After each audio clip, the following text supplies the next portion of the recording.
వేదిక ముందున్నటువంటి మా గుంటూరు ఆత్మ బంధువులకు అందరికీ కూడా మనస్ఫూర్తిగా ధన్యవాదాలు తెలుపుతా ఉన్నాను.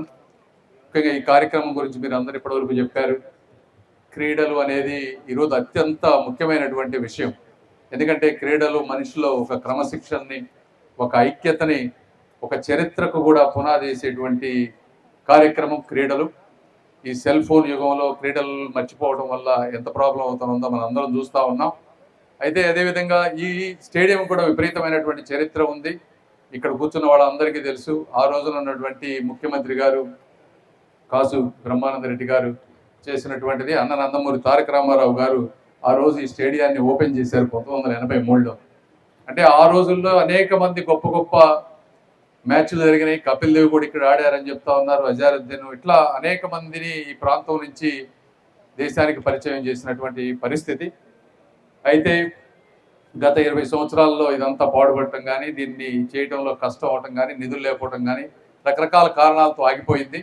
అయితే ఈరోజు మొట్టమొదటిసారిగా ఈ ప్రాంతానికి నేను వచ్చిన తర్వాత నజీర్ గారు దీనికి తీసుకురావడం 1-2 సార్లు దీన్ని ముందుకు చేయాలంటూ, అదేవిధంగా అసెంబ్లీలో మాట్లాడటం, మొట్టమొదటిసారిగా మీరు అందరూ కూడా ధన్యవాదాలు తెలపాల్సింది నజీర్ గారికి అని మీ అందరికి తెలియజేసుకుంటా ఉన్నాను. అదేవిధంగా ఈరోజు ఈ కార్యక్రమం అంటే నేను కూడా వాళ్ళు చెప్పింది వాస్తవం. 170 కోట్ల రూపాయలు పెట్టి డిపిఆర్ పెట్టి అంతా చేద్దాం అనుకున్నాం. అయితే ఎంటైర్ ఇండియాలోనే ఉన్న బడ్జెట్ 2000 కోట్ల రూపాయలే ఉన్నాయి కాబట్టి గుంటూరుకి 170 కోట్లు ఇవ్వడం సాధ్యం కాదన్నారు. అందుకని మనం 14 కోట్లు తీసుకొచ్చాం. అదేవిధంగా స్టేట్లో రవినాయుడు గారు కానీ, స్పోర్ట్స్ అథారిటీ వాళ్ళు వీళ్ళు కూడా వర్క్ చేసి ఇంకొక 70 కోట్లు ఎన్నో 4 ప్రాంతాలకు తీసుకొచ్చారు. వాళ్ళకు కూడా ధన్యవాదాలు చెప్పాలి. ఎందుకంటే చాలా మంది కార్పొరేషన్ చైర్మన్లు పదవులు తీసుకుంటారు కానీ యాక్చువల్గా వర్క్ చేసే వాళ్ళు తక్కువ. రవినాయుడు గారు కూడా ఆ విధంగా అభినందించాలి. యువకులు ఎన్ఆర్ఐల దగ్గరికి వెళ్ళటం కానీ, సిఎస్ఆర్ ఫండ్స్ తీసుకురావటం కానీ, అదేవిధంగా ఢిల్లీ రిపీటెడ్గా రావటం కానీ, వచ్చి స్పోర్ట్స్లో ఆయన మార్కు చూపించాలని వారు కష్టపడతా ఉన్నారు. వారికి కూడా ప్రత్యేకంగా ధన్యవాదాలు తెలుపుతా ఉన్నాను. అదేవిధంగా భరణి గారి గురించి చెప్పారు. వారు కూడా యాక్చువల్గా నాకు 10 రోజులు పని ఉందంటే చేసేద్దాం సార్, ముందు తొందరగా అయిపోతుంది, వర్క్ అవుతుంది అని చెప్పి వారు కూడా ఈ కార్యక్రమాన్ని, అంటే ఇదంతా పాడుబడిన ప్రాంతంలో ఉన్నా కూడా కరెక్ట్ 1 వీక్లో అనుకున్న 1 వీక్ లోపే నీట్గా క్లీన్ చేసి ఇక్కడ శంకుస్థాపన చేశారు. వారు చెప్పినట్టు వారు కూడా స్పోర్ట్స్ ఆడతారు కాబట్టి వారి దగ్గరుండి వారి హయాంలోని ఈ 1 ఇయర్లో దీన్ని మంచిగా ఎక్కడ క్వాలిటీలో కాంప్రమైజ్ అవ్వకుండా అనుకున్న విధంగా కడతారని నేను భావిస్తా ఉన్నాను. తప్పకుండా వాళ్ళు చేస్తారు. అదేవిధంగా అసలు ఈ కార్యక్రమం మొత్తానికి కూడా అసలు ఈ డబ్బులు ఇవ్వటంలో ముందు చెప్పాల్సిన చంద్రబాబు నాయుడు గారు. ఎందుకంటే నేను డిపిఆర్లు చేయించినా కూడా అమెరికాలో ఉన్న నన్ను పట్టుకొచ్చిన వ్యక్తి గౌరవ ముఖ్యమంత్రి గారు నారా చంద్రబాబు నాయుడు గారు. ఆయన ఈరోజు నన్ను తీసుకురాకపోయింటే నేను ఇక్కడికి వచ్చేవాడినే కాదు. అదేవిధంగా మీరు చూస్తే అంటే కూటమి ప్రభుత్వం రాజకీయాలు ఉంటాయి కానీ ఒక సమగ్రంగా డెవలప్ అవ్వాలంటే కేవలం ఇంజనీరింగ్ ఉద్యోగాలు, సాఫ్ట్వేర్ ఉద్యోగాలు కాదు. ఈ రోజున టూరిజంని ఒక ఇండస్ట్రీ లాగా తీసుకుని 50,000 రూమ్స్ వచ్చే విధంగా టూరిజంని, ఈ విధంగా స్పోర్ట్స్ని ఎక్కడికక్కడ డెవలప్ చేసే విధంగా అనేక రకాలుగా గౌరవ ముఖ్యమంత్రి గారు కష్టపడతా ఉన్నారు. అందులో భాగంగానే మేము కూడా ఈ విధంగా వర్క్ చేస్తూ ఉన్నాం.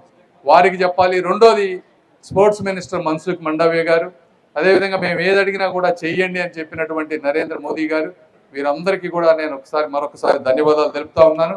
ఇప్పుడు ఈరోజు ఈ కార్యక్రమంలో ఇది దాదాపు 2 ఫ్లోర్లు 80,000 స్క్వేర్ ఫీట్ బ్యాడ్మింటన్ మల్టీపర్పస్, అంటే badminton courts, basketball courts, yoga, meditation, squash courts, carroms, chess room, toilets, admin office, అదేవిధంగా 500-600 మంది కూర్చునే విధంగా ఒక అడ్మిన్ ఆఫీస్, గ్యాలరీ, ఇలా అనేక రకమైనటువంటి వాటితోటి ఇది ఈరోజు రాబోతా ఉంది. దీంతో పాటు ఇంకొక అప్డేట్ ఏంటంటే, ఎందుకంటే ఈ 170 కోట్లు వచ్చేటప్పటికి టైం పడుతుంది కాబట్టి క్రికెట్ ప్రాంతాన్ని ఏ విధంగా డెవలప్ చేయాలని ఆంధ్ర క్రికెట్ అసోసియేషన్ వారితో మాట్లాడాం. సానా సతీష్ గారు, అదేవిధంగా కేసినేని చిన్ని గారు, వారు కూడా వచ్చి చూశారు. చూసి క్రికెట్ స్టేడియం వరకు వారు డెవలప్ చేస్తానని మాట ఇచ్చారు. వారు కూడా దానికి త్వరలో ఇంకో కార్యక్రమం పెట్టి ఈ సెంటర్ పార్ట్ని క్రికెట్ స్టేడియంగా డెవలప్ చేసి ఈ ప్రాంతంలో జిల్లా స్థాయి, రంజీ స్థాయి మ్యాచ్లు ఆడే విధంగా క్రికెట్ స్టేడియంను కూడా ఇంకొక 1-1.5 ఇయర్లు అది కూడా దీంతో పాటు తీసుకుంటామని మీ అందరికీ తెలియజేస్తూ, ఈ కార్యక్రమం అంటే ఎండలు ఎక్కువగా ఉన్నాయి, నాకే ఇంత ఎండగా ఉంటే మీకు ఇంకా ఎక్కువ ఉంటుంది, మాట్లాడాలని ఉంది. కానీ జగన్మోహన్ రెడ్డి గారి గురించి కూడా మాట్లాడదాం అనుకున్నా. 2 నిమిషాలు. మొన్నేమో మైండ్ సెట్ గురించి మాట్లాడారు, అంటే మాకు మైండ్ సెట్ బాగాలేదని. నిన్నేమో చంద్రబాబు గారిని ముఖం గురించి మాట్లాడారు. జగన్మోహన్ రెడ్డి గారికి ఇదే చెప్తా ఉన్నా, మీకు ఉంటే రాష్ట్రం మీద అభిప్రాయం ఏదన్నా ఉంటే రాజకీయాలు మాట్లాడండి, సబ్జెక్ట్ మాట్లాడండి, అంతేగత వ్యక్తిగతంగా ఏది పడితే అది మాట్లాడితే మేము కూడా మాట్లాడొచ్చు. ఫిజికల్గా బాడీ షేమింగ్ అని ఇవన్నీ కూడా ఆ చంద్రబాబు గారి మొహమే తెలుగు జాతి ఈరోజు ప్రపంచంలో తలెత్తుకునే విధంగా చేసింది జగన్మోహన్ రెడ్డి గారు. మైండ్ సెట్ గురించి మీరు మాట్లాడతారు. ఎవరిది మైండ్ సెట్ ప్రాబ్లం అని నేను ముందే చెప్పా. ప్రజావేదికను కూల్చిన మైండ్ సెట్టా, లేకపోతే పాస్ పుస్తకాలపై బొమ్మేసుకున్నది మైండ్ సెట్టా? ఎవరిది మైండ్ సెట్? మాస్కులు అడిగిన పాపానికి ఒక వ్యక్తిని సైకోగా చిత్రీకరించి చంపింది మైండ్ సెట్. ఎవరిది మైండ్ సెట్ అని అడుగుతాను. ఇట్లా 100 మాట్లాడగలం. కాబట్టి మీరు సబ్జెక్ట్ మాట్లాడండి, రాజకీయంగా వ్యతిరేకించండి, కానీ మా నాయకుల్ని కించపరిస్తే మేము కూడా నిన్ను బాడీ షేమింగ్ చేయాలంటే ఒకే ఒక్క మాటతో నిన్ను చంపేయగలను. కానీ నాకు సంస్కారం అడ్డుంది కాబట్టి నేను నిన్ను మాట్లాడనని చెప్పి తెలియజేసుకుంటూ ఈ కార్యక్రమానికి వచ్చేసిన మీ అందరినీ కూడా మనస్ఫూర్తిగా ధన్యవాదాలు తెలుపుకుంటూ ఈ కార్యక్రమం అద్భుతంగా జరగాలని కోరుకుంటూ ఈ కార్యక్రమానికి సహకరించిన ప్రతి ఒక్కరికి కూడా ధన్యవాదాలు తెలుపుకుంటూ సెలవు తీసుకుంటా ఉన్నాను. Thank you.